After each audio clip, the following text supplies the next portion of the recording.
Penyidik Komisi Pemberantasan Korupsi hari ini memeriksa Muhammad Adami Okta yang merupakan tersangka pemberi suap dalam proyek pengadaan monitoring satelit di Bakamla. Muhammad Adami Okta diperiksa sebagai saksi untuk tersangka Eko Susilo Hadi yang merupakan Deputi Informasi Hukum dan Kerjasama Bakamla. Penyidik menggali keterangan Adami Okta untuk melengkapi berkas perkara Eko Susilo Hadi. Pejabat pengguna anggaran di Bakamla itu terbukti menerima suap sebesar 2 miliar rupiah dari Adami. Uang tersebut digunakan untuk memuluskan langkah PT MTI memenangkan proyek pengadaan satelit monitoring Bakamla. Hingga sore ini pemeriksaan terhadap Adami Okta masih berlangsung.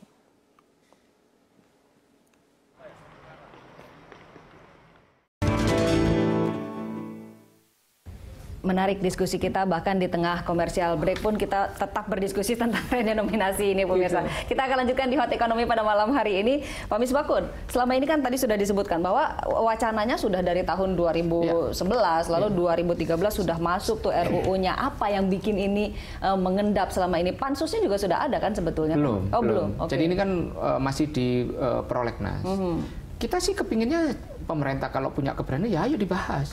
DPR ini kan tergantung siapa yang menendang bolanya. Kebetulan kan undang-undang ini kan usulan dari pemerintah. Kita masukkan prolegnas, kemarin kan ada beberapa prioritas yang kemudian lebih dulu kita. Karena apa? Usulan pemerintah itu ada yang namanya Undang-Undang Ketentuan Umum dan Tata Cara Perpajakan. Pemerintah. Terus ada undang-undang mengenai perimbangan keuangan pusat dan daerah yang butuh dibahas. Ada penerimaan negara bukan pajak, ada biaya materai. Yang pemerintah kan DPR ini kan Komisi 11 tidak bisa langsung semuanya dibahas. Ada pagu anggaran pembahasan undang-undang yang memang harus ada di slotnya dulu. Artinya ketika itu pemerintah pun tidak mendorong Lah kalau pemerintah mau dorong, ya pemerintah sudah mendorong, tetapi kan sudah ada list-list yang sebelumnya itu harus disundul, harus diselesaikan dulu. Contoh ketentuan umum dan tata cara perpajakan sudah dibentuk. Tapi masih bisa dimasukkan di slot di... Nggak ada masalah. Kita kapan aja mau membahas itu. Bayangkan tiba-tiba pemerintah waktu itu ingin masukkan teks amnesti, kita selesaikan.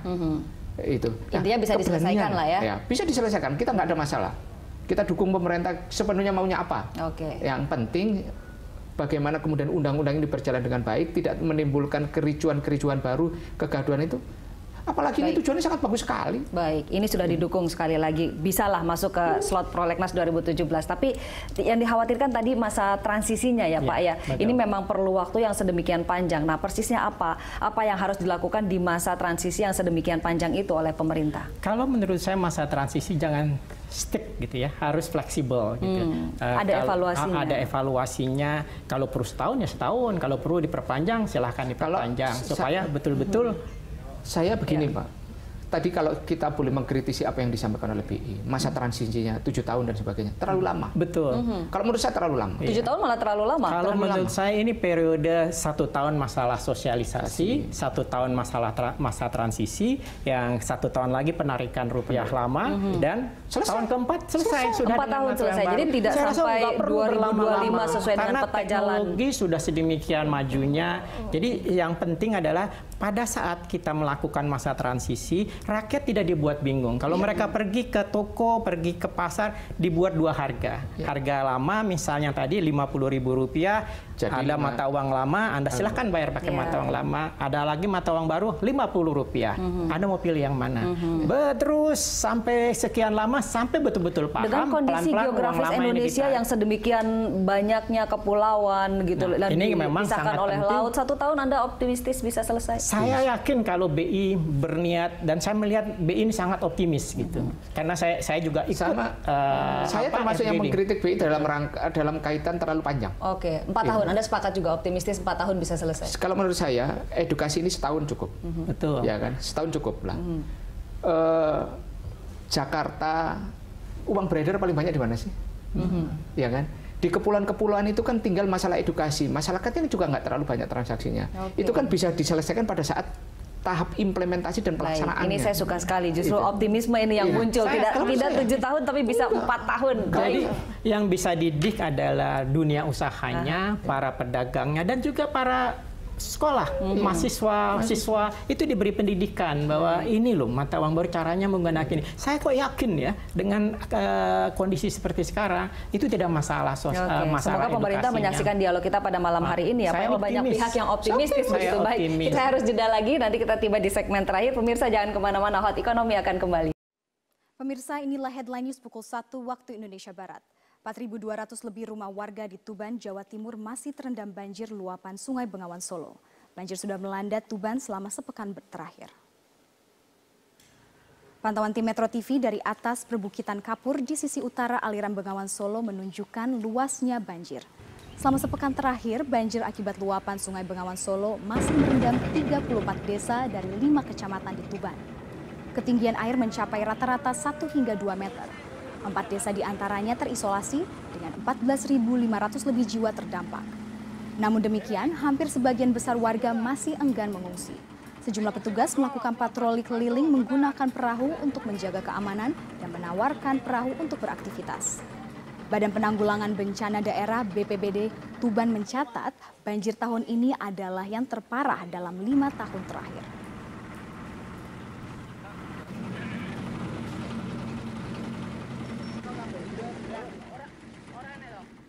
Bismillahirrahmanirrahim. Assalamualaikum warahmatullahi wabarakatuh.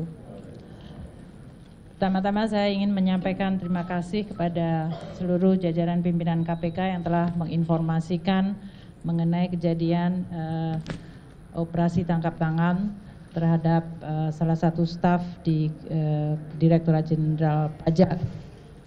Tentunya saya sangat kecewa terhadap tindakan dari aparat pajak, terutama pada saat kami semuanya sedang di dalam proses untuk membangun kembali kepercayaan wajib pajak melalui suatu program tax amnesty yang ini menggambarkan dibutuhkannya kepercayaan dua belah pihak, yaitu dari wajib pajak dan juga dari aparat pajak. Tindakan yang dilakukan oleh Oknum HS dari Direktorat Jenderal Pajak mencerminkan suatu pengkhianatan terhadap prinsip-prinsip tata kelola yang baik, integritas, dan kejujuran yang selama ini merupakan nilai-nilai yang dianut oleh Kementerian Keuangan dan Direktorat Jenderal Pajak. Jadi ini merupakan suatu tindakan yang mencederai nilai-nilai dan tentu juga mencederai kepercayaan dari koleganya yang lain. Seperti dikatakan oleh pimpinan KPK, Pak Agus, bahwa sebagian besar dari jajaran Direktorat Jenderal Pajak adalah para aparat yang punya komitmen tinggi untuk membangun institusi pajak menjadi institusi yang bisa dipercaya oleh publik, untuk mengumpulkan kewajiban pajak, mengecewakan bagi seluruh jajaran Direktorat Jenderal Pajak dan tentu bagi pimpinan di Kementerian Keuangan, termasuk saya sendiri secara pribadi yang sangat kecewa. Kami Kementerian Keuangan, saya sendiri akan terus mendukung langkah KPK untuk mengusut kasus ini secara tuntas. Kasus ini sudah masuk di dalam proses penegakan hukum dan oleh karena itu Kementerian Keuangan akan berkomitmen membuka akses yang seluas-luasnya bagi KPK untuk mendalami kasus ini. Karena saya sangat menginginkan bahwa momentum ini akan menjadi salah satu trigger atau pemicu yang kredibel bagi pembersihan dan perbaikan Direktorat Jenderal Pajak. Kalau kami selama ini berkomunikasi bahwa melalui tax amnesty dan reformasi kami ingin membangun kepercayaan publik, maka kami menganggap bahwa hikmah dari OTT ini adalah suatu upaya yang jauh lebih sistematis dan kredibel untuk membangun Direktorat Jenderal Pajak yang bersih dari korupsi dan memiliki nilai integritas yang baik. Kami juga akan bekerja sama dengan KPK untuk mengintensifkan berbagai upaya pencegahan korupsi dan memperbaiki sistem tidak hanya di Direktorat Jenderal Pajak, tadi di Kementerian Keuangan keseluruhan. Kami menganggap bahwa Kementerian Keuangan merupakan lembaga yang sangat penting, sangat strategis yang memiliki amanah untuk mengelola keuangan negara secara bersih dan kredibel. Dan itu tidak mungkin dilakukan secara sendiri tanpa ada bantuan dan dukungan dari institusi yang kredibel seperti KPK. Sehingga saya sangat menyambut dan meminta untuk KPK membantu kami.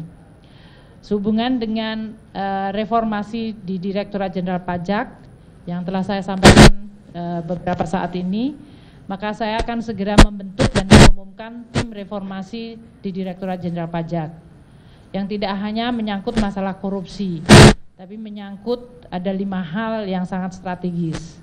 Yang tentu pertama adalah masalah SDM dan Code of Conduct, yang ini menyangkut masalah integriti, pembersihan terhadap aspek-aspek korupsi, tapi lebih kepada juga perbaikan skill, kompeten, dan profesionalisme. Yang kedua adalah menyangkut masalah information system dan database, karena ini akan sangat membantu kami untuk mengidentifikasikan kewajiban dari wajib pajak secara objektif dan mengurangi interaksi dari aparat pajak secara tidak perlu yang kemudian bisa menimbulkan berbagai transaksi seperti yang terjadi pada OTT ini. Yang ketiga, kami perlu dan memandang penting untuk memperbaiki bisnis proses. Selamat malam, Anda menyaksikan Headline News pukul 21 waktu Indonesia Barat. Pemirsa, Polda Metro Jaya telah menetapkan Buniyani sebagai tersangka terkait dugaan pencemaran nama baik. Untuk mengetahui informasi selengkapnya, kita simak langsung mendengarkan keterangan pers dari Kabid Humas Polda Metro Jaya, Kombes Pol Awi Setiono. Romawi 10 2016 PMJ di Reskrimsus pada tanggal 7 Oktober 2016. Kita ketahui bersama bahwasannya LB tersebut pelapornya adalah Andi Windo Wahidin SHMH. Kasusnya tentang pencemaran nama baik dan penghasutan atau SARA.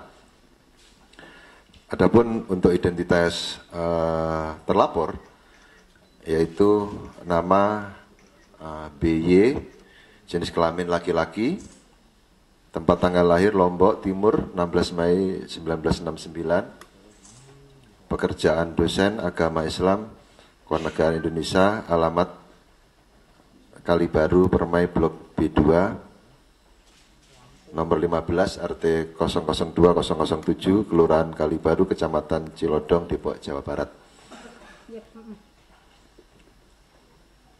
Hasil dari proses penyidikan selama ini yang telah dilakukan oleh Subdit Cybercrime Polda Metro Jaya sudah melakukan pemeriksaan terhadap saksi-saksi, kemudian saksi ahli.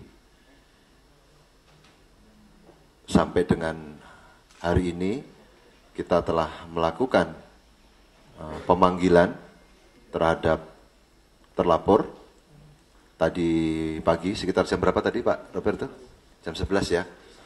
Ya, kita panggil jam 10, jam 11 hadir sebagai saksi. Dan tadi sampai dengan pukul sekitar 19.30 ya. Selesai dilakukan pemeriksaan sebagai saksi.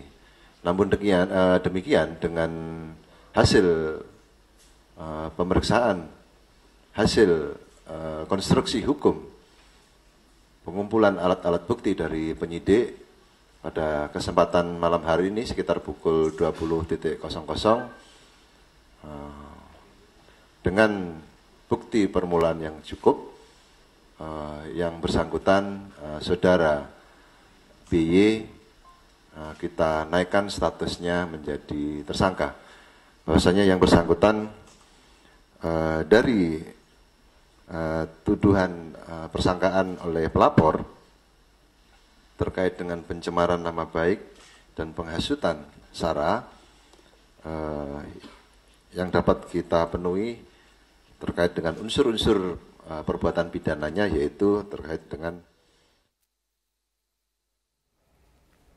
Kita beralih ke informasi. Penyidik Polda Metro Jaya memanggil sejumlah saksi untuk mendalami kasus penghadangan kampanye yang terjadi pada pasangan Cagup dan Cawagup DKI Jakarta, Basuki Cahayapurnama dan Jarod Saiful Hidayat di kawasan Kembangan Utara.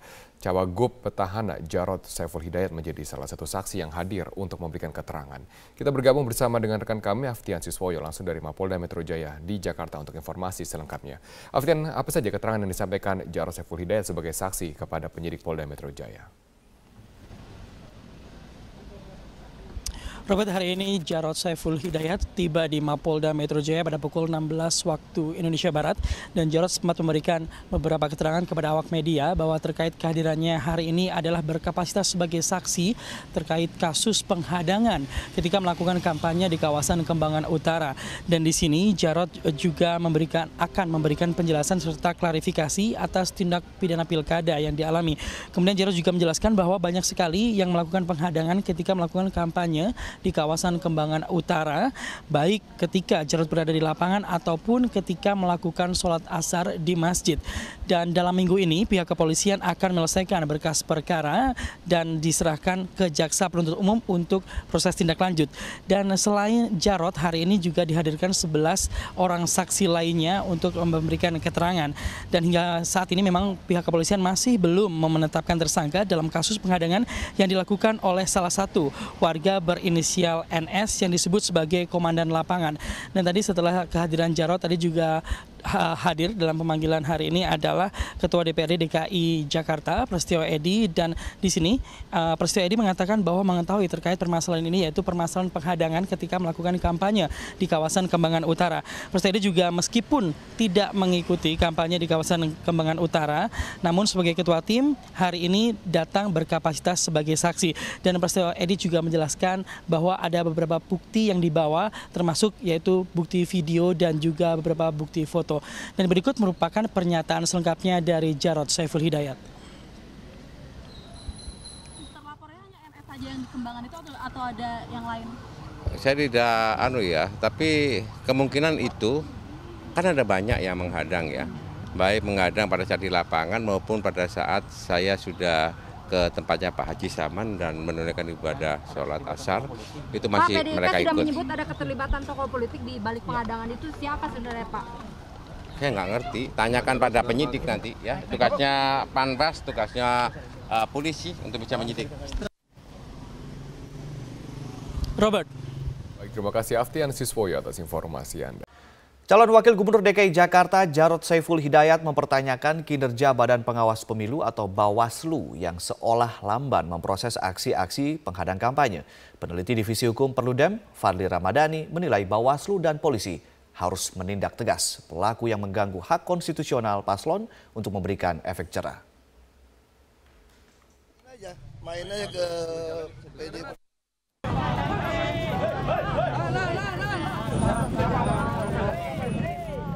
Kegiatan kampanye pasangan calon kepala daerah DKI Jakarta, Basuki Cahayapurnama dan Jarod Saiful Hidayat sempat berulang kali mendapatkan gangguan dari sekelompok massa. Tercatat telah lebih dari 5 kali pasangan Ahok Jarod dihadang sejak masa kampanye digelar pada 28 Oktober lalu. Calon Wakil Gubernur DKI Jakarta Jarod Saiful Hidayat sempat mempertanyakan kinerja Badan Pengawas Pemilu atau Bawaslu yang dianggap lamban memproses aksi-aksi penghadang yang diterima pasangan calon gubernur dan calon wakil gubernur nomor urut 2 ini. Tanyakan kepada Bawaslu. Makanya tadi Panwas kan ikut ya, Panwas ini ada belakang ya. Aku bilang, ya harusnya, aku kan pernah juga ditolak di sini. Pernah nggak ditolak? Pernah. Di Kalibaru. Kenapa nggak langsung diproses? Saksinya banyak, buktinya ada, orangnya kelihatan, ya nggak? Saya aja ngomong, bukan warga situ, dia warga RW 7, kami ketemu RW 1, ya nggak? Nah gitu dong. Ketua Badan Pengawas Pemilihan Umum atau Bawaslu DKI Jakarta, Mimah Susanti, membantah abai memproses laporan pelanggaran pemilu. Ia mengaku Bawaslu telah memproses seluruh laporan yang dilayangkan tim kampanye Ahok Jarot. Dari 4 laporan, hanya 1 yang memenuhi unsur pidana. Ada 1 laporan yang disampaikan oleh tim pasangan calon nomor urut 2 itu yang memenuhi unsur tindak pidana pemilu. Dan itu sudah kita tindak lanjuti atau kita rekomendasikan kepada pihak kepolisian. Jadi kewenangannya itu sudah ada kepada mereka, ya. Peneliti Divisi Hukum Perludem, Fadli Ramadhani, menilai penolakan kampanye paslon yang terjadi di DKI sudah masuk dalam pelanggaran serius. Karena itu, ia meminta Bawaslu dan polisi segera bertindak. Penolakan ini atau bukan penolakan sebetulnya, tapi mengganggu tahapan kampanye ini mesti ditindak secara hukum.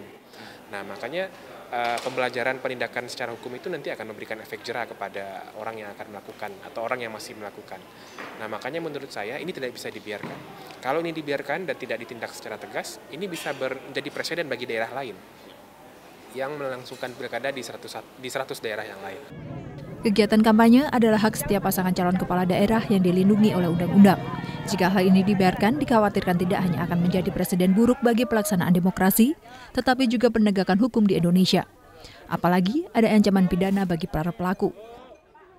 Tim Liputan Metro TV. Banyak cara dilakukan warga untuk mendukung pasangan calon gubernur DKI Jakarta dalam memenangkan Pilkada DKI 2017 mendatang. Ya, salah satunya dengan penggalangan dana kampanye rakyat yang digagas oleh kaum ibu-ibu sebagai simpatisan pasangan nomor urut 2 Ahok Jarot.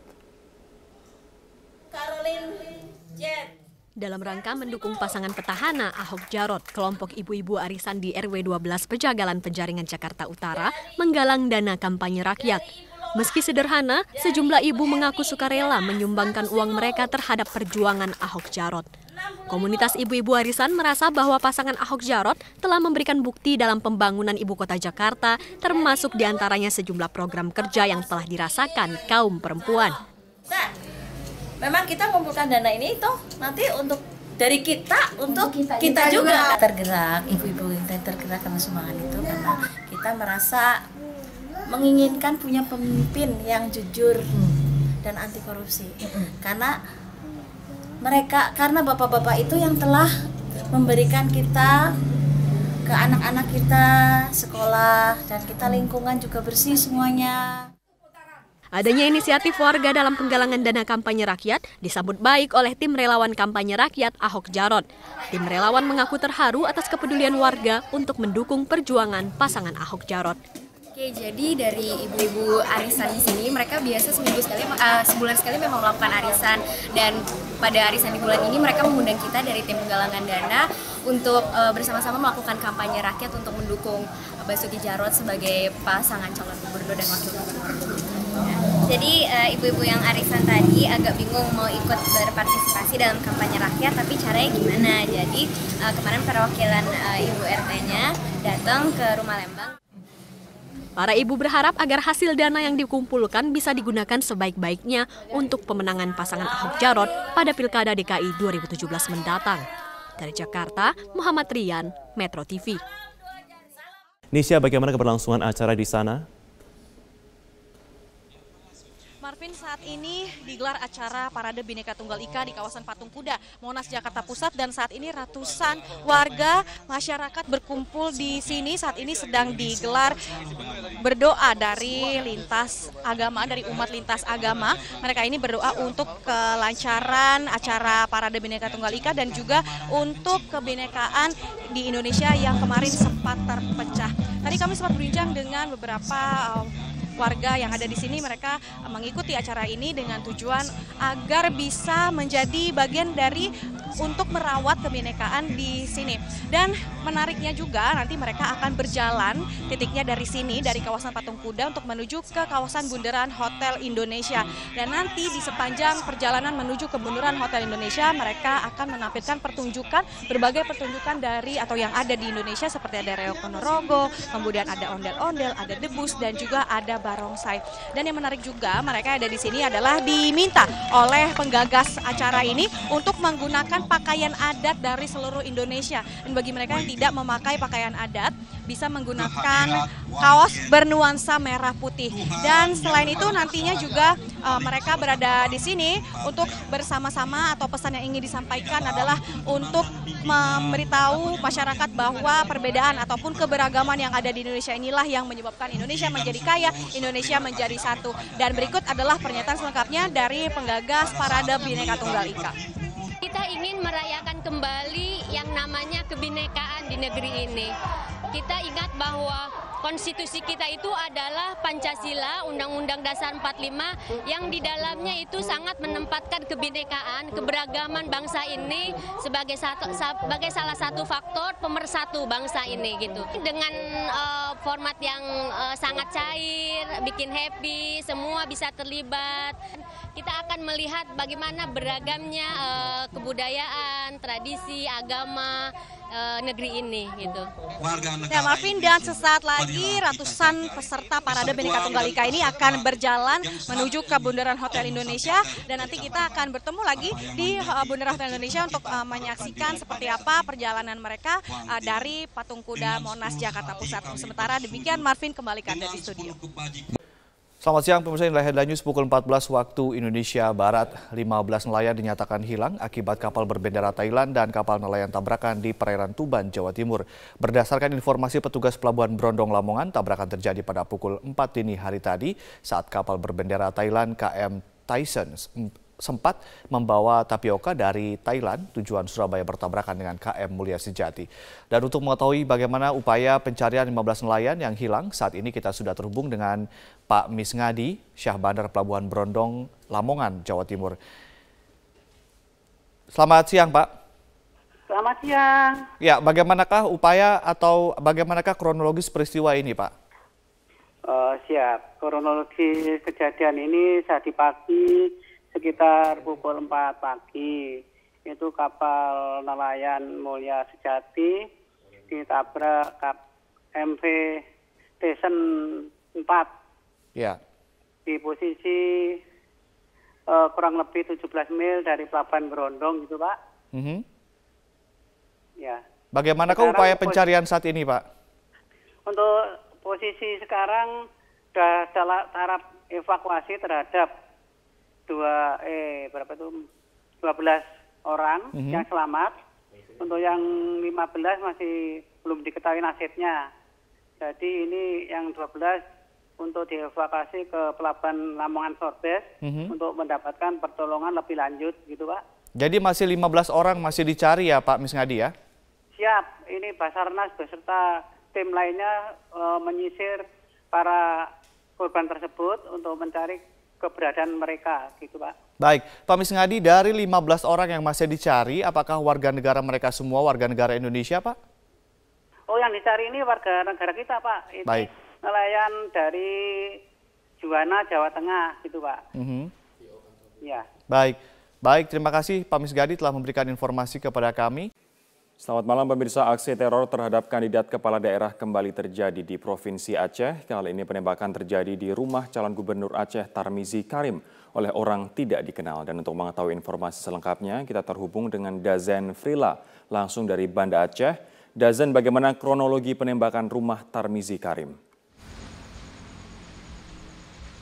Ya, Rory, dari informasi yang kami peroleh, aksi penembakan ini terjadi pada Rabu malam sekitar pukul 19 waktu Indonesia Barat di kediaman salah satu calon gubernur Aceh bernomor urut 1 Tarmizi Karim, yaitu tepatnya terletak di Jalan Todak Gampong, Bandar Baru, Dusun Piranha, Kecamatan Kuta Alam, Kota Banda Aceh. Tidak ada korban jiwa dalam peristiwa ini, dan menurut keterangan saksi mata, yaitu Fahri, anak dari Tarmizi Karim sendiri, mendengar suara letusan setelah sempat melihat seorang sosok yang melintas di luar pagar kediamannya dengan menggunakan 1 unit sepeda motor. Fahri sendiri tidak mengetahui bahwa suara tersebut adalah suara letusan senjata api, dan ia baru mengetahui aksi ini adalah aksi teror atau penembakan setelah diberitahu pihak Pamtup atau pengamanan tertutup Tarmizi Karim bahwa terdapat lubang bekas tembakan di pagar rumahnya yang juga terpantul pada pagar garasi. Sementara selongsong peluru juga telah ditemukan di dalam areal rumah, dan insiden ini terjadi ketika Tarmizi dan keluarga sedang dalam perjalanan dari Kabupaten Aceh Timur menuju Kota Banda Aceh. Hingga saat ini pihak kepolisian belum dapat mengungkap motif ataupun pelaku di balik penembakan ini, dan saat ini masih melakukan pemeriksaan karena pihak Tarmizi Karim sendiri baru menyampaikan laporan kasus ini pada sore hari tadi, Rory. Sementara olah TKP akan segera dilakukan dalam waktu dekat. Dan menanggapi insiden ini, Tarmizi Karim sendiri yang maju dalam Pilgub Aceh melalui jalur independen mengatakan aksi penembakan ini merupakan bentuk teror yang telah mengganggu kedamaian pilkada, namun pihaknya tetap menghimbau kepada seluruh tim sukses dan para pendukung untuk tetap tenang dan tidak terprovokasi oleh kejadian ini. Berikut kita dengarkan salah satu petikan wawancara kami dengan calon gubernur Aceh Tarmizi Karim. Sebetulnya seperti tadi kita sudah kumpul juga dengan tim kita, tim sukses di dalam pilkada ini. Saya memintakan kepada mereka agar sabar, tenang, oleh karena ini sudah ditangani oleh polisi dengan bagus sekali sejak awal tadi pagi. Dan sebetulnya ini kan bertentangan dengan semangat pilkada damai. Itu yang baru seminggu yang lalu kita sudah kumpul di Mapolda di bawah koordinasi Pak Kapolda dan pengarahan Bapak Gubernur. Yang semangat kita kan spirit kedamaian ini. Tapi kalau ada kejadian-kejadian seperti ini, maka itu akan bertolak belakang sekali dengan semangat pilkada yang damai, aman, sejahtera. Untuk sementara demikian yang dapat kami sampaikan dari Banda Aceh. Kembali ke Anda, Rory, di studio. Pemirsa, kita bergabung dengan Stella Nau dari Istana Merdeka. Stella, ini adalah pertemuan yang kedua antara kedua tokoh dalam sebulan terakhir ini. Sebenarnya apa yang ingin disampaikan oleh kedua tokoh ini yang pernah menjadi rival dalam Pilpres 2014 lalu?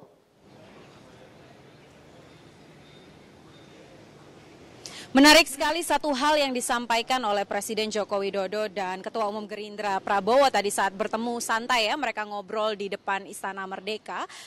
Satu hal yang ingin ditekankan adalah bagaimana dalam menjaga perdamaian dan juga kesatuan NKRI ini itu tidak hanya saja Presiden yang bisa berperan, tetapi juga semua tokoh bangsa juga bisa ikut turut memerankan peran penting untuk menekankan kepada masyarakat Indonesia bahwa NKRI adalah harga mati. Dan ini kalau kita ambil istilah uniknya ya, tadi sempat disinggung juga oleh Prabowo, ini adalah kunjungan nasi goreng berbalas ikan bakar. Artinya kemarin pada akhir Oktober ketika Presiden Joko Widodo berkunjung ke Hambalang itu disediakan nasi goreng, namun ketika Ketua Umum Gerindra Prabowo hadir di sana, kali ini dihadirkan ikan bakar. Seperti itulah suasana hangat dan juga akrab yang digambarkan oleh mantan rival antara Presiden Joko Widodo dan juga Ketua Umum Gerindra Prabowo. Selain itu juga tadi Presiden Joko Widodo menyampaikan bahwa sayang sekali kalau hanya perbedaan politik, kalau hanya perbedaan pandangan dalam sebuah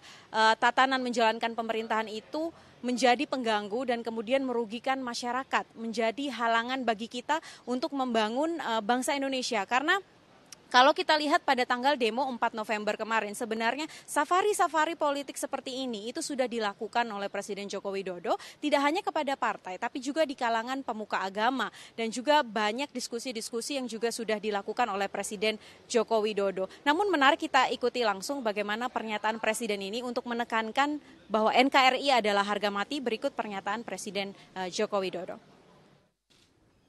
Dan saya dengan Pak Prabowo juga berkomitmen untuk bersama-sama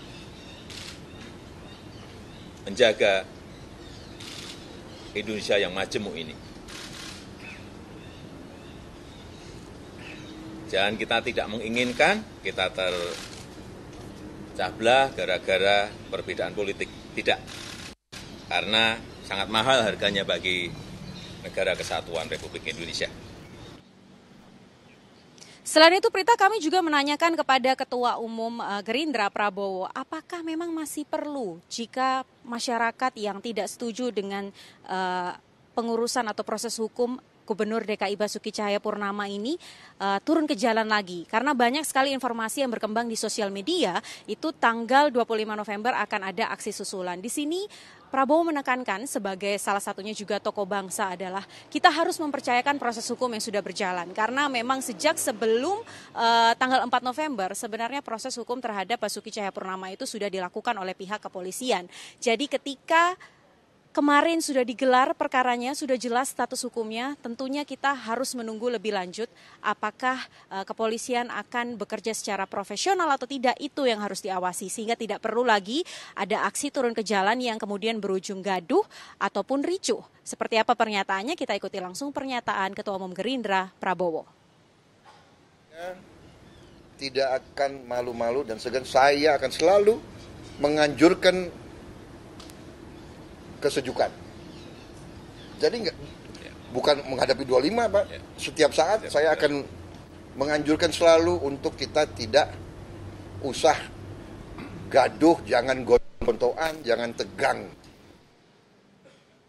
Kesimpulan yang disampaikan oleh pertemuan Presiden Joko Widodo dan Ketua Umum Gerindra Prabowo hari ini adalah satu, Prita. Artinya negara kita adalah negara demokrasi. Siapapun yang turun ke jalan, siapapun yang menyuarakan pendapatnya harus dihormati, tetapi tetap yang harus dijalankan untuk menyelesaikan semua permasalahan ini adalah hukum. Prita.